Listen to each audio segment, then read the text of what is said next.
tout le monde. Nous allons parler des aides-soignantes qui sont indispensables à une ville comme Bourg-Saint-Maurice.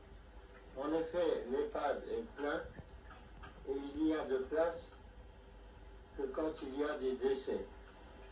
De plus, il est cher. L'aide-soignante est la plupart du temps portugaise. La première qualité, c'est d'être gentil, de parler français et d'arriver à peu près à l'heure quand on a un rendez-vous avec le vieux à domicile.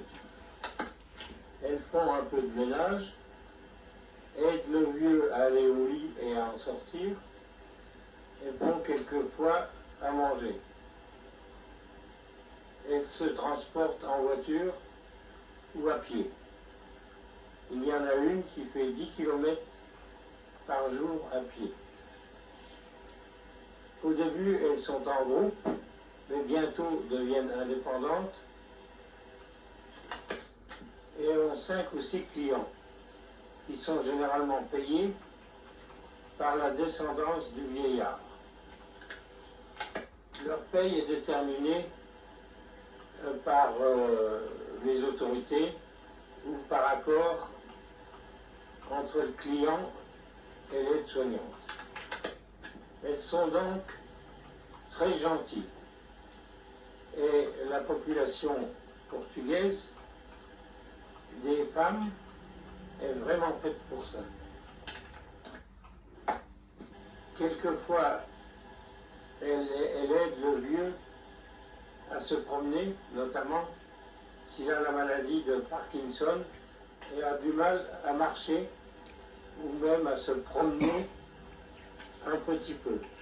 Il faut penser aux hommes qui travaillent dans la construction et qui ont tous mal au dos malgré les gymnastiques correctrices. Il y a un amour mutuel profond entre la France et le Portugal à cause des immigrés. À la retraite, ils vont au Portugal ou restent en France car la descendance est franco-portugaise.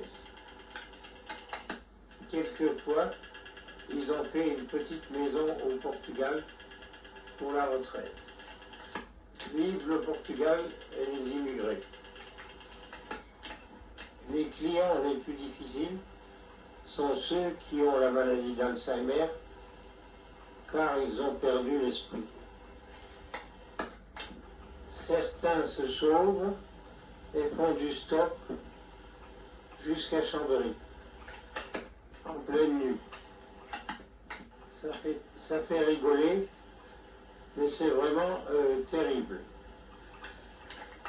Ils sont dans un EHPAD, ils meurent facilement car ils ne peuvent plus sortir. Personnellement, comme je suis seul, j'ai 3 courtes visites par jour et j'apprécie.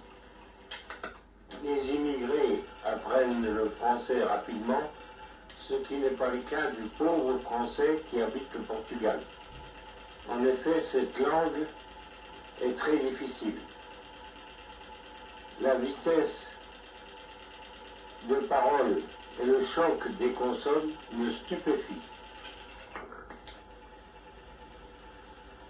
Ça y est, je crois.